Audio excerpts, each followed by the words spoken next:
ఉన్నటువంటి ఆర్థిక పరిస్థితుల్లో ఈ రకమైనటువంటి హామీల్ని అమలు చేయడం అనేటువంటిది ఒక కత్తి మీద సాము లాంటిది ఎవరికైనా సరే.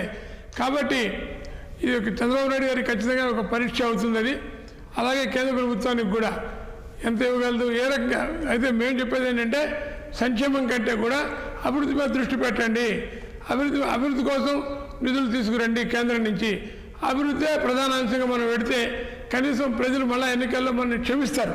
ఒకవేళ మనం కొన్ని అమలు చేయలేకపోయినా కూడా బాబు ఇది నా పరిస్థితి, దీనివల్ల నేను ఈ పని చేయలేకపోయాను అని చెప్పి రాష్ట్రాన్ని కనుక మనం ముందుకు తీసుకెళ్ళగలిగినట్టయితే మనం మళ్ళా ఓట్లు అడగడానికి కానీ మళ్ళీ మన ప్రజలు మన మీద విశ్వాసం ఇవ్వడానికి అవకాశం ఉంటుంది. కాబట్టి ఈ దిశగా కూటమి పరిపాలన ఇస్తుందని చెప్పేసి నాకు నమ్మకంగా ఉంది. చంద్రబాబు నాయుడు గారు చాలా అనుభవించినటువంటి వ్యక్తి కాబట్టి ఆయన ఆ దిశగా ఒక ఆర్థిక పరిస్థితిని అంచనా వేసుకుంటూ రెండు బ్యాలెన్స్గా వెళ్ళాలి. సంక్షేమం ఆయన ఇచ్చినటువంటి వాగ్దానాలు, అలాగే రెవెన్యూ జనరేషన్ ఎలా పెంచాలి, మనకి రెవెన్యూ ఎలా పెంచాలనే దాని మీద కూడా వచ్చిన కొత్త ప్రభుత్వం దృష్టి ఇమీడియట్గా పెట్టాల్సి ఉంటుంది. కాబట్టి వీటన్నిటిని కూడా బేరీజ్ వేసుకునేటువంటి పరిస్థితుల్లో మనం ఆలోచన చేసి ముందుకు వెళ్ళాల్సి ఉంటుందని నా ఆకాంక్ష.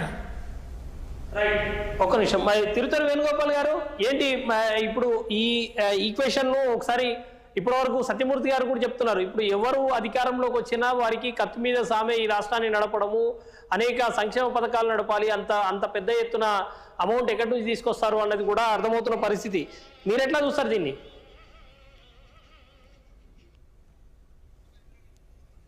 వేణుగోపాల్ గారు చెప్పండి. వేణుగోపాల్ గారు మ్యూట్లో ఉన్నారు ఒకసారి గారు. ఎస్, డిబిట్ అనేది మొదట నేను మాట్లాడాను.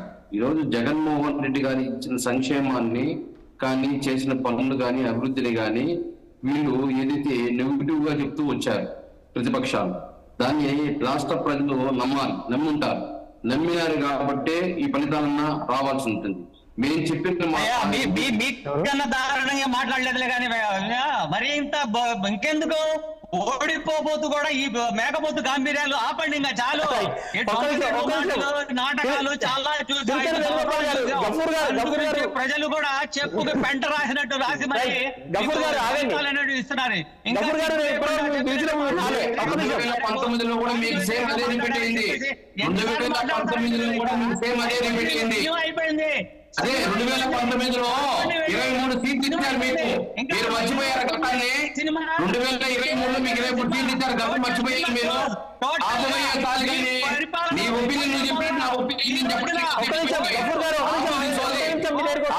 సోది 23 మీకు పోయినా 2019 ఇంకా మధ్యాహ్నం 2019 మీకు పోయినా సిగ్గు లేకుండా 10 మంది వెనకాల వచ్చి పెద్ద గొప్ప విషయం అనుకుంటున్నావా? సిగ్గు లేకుండా పెద్ద గొప్ప విషయమా?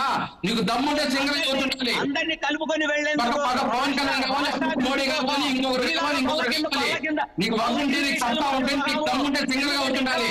మాట్లాడుతుంది నీ వాయిస్ అంటే చెప్పడం ఏం నీకు దమ్ముంటే జగన్మోహన్ రెడ్డి ఒకరిని తీసుకుంటారయ్యా. నీకు దమ్ముంటే జగన్మోహన్ రెడ్డి తీసుకుంటాలి. ఆ సత్తా లేదా పెద్ద మాట్లాడుతున్నాడు. 2019 మీరు చూసారు, మర్చిపోయారా? 2019 బలం గారు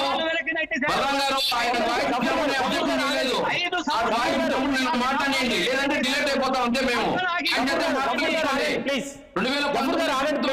సమాధానం చెప్పినప్పుడు గుర్తురాలేదు వీళ్ళకి. మెట్టు కొట్టండి సమాధానం గుర్తురాలేదా? ఈ రోజు ఏదో జనసేన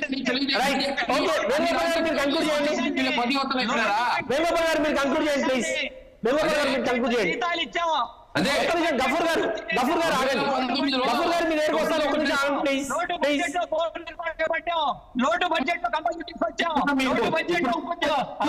మన ఉద్యోగస్తులకి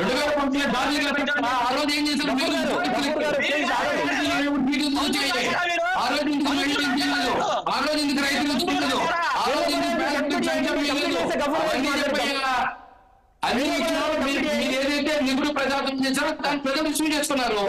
మీరు కంప్లీట్ చేయండి. గఫూర్ గారిని తీసుకుందాం. మళ్ళీ మీరు చెప్పాల్సిన విషయం నాకు వాయిస్ ఇచ్చినప్పుడు నన్ను మాట్లాడింది. 2019లో ఇదే తెలుగుదేశం పార్టీని చొప్పుతో కొట్టట్టు 23 సీట్లు ఇచ్చారు. మరి అప్పుడు దానికేం సమాధానం చెప్తారు వాళ్ళు?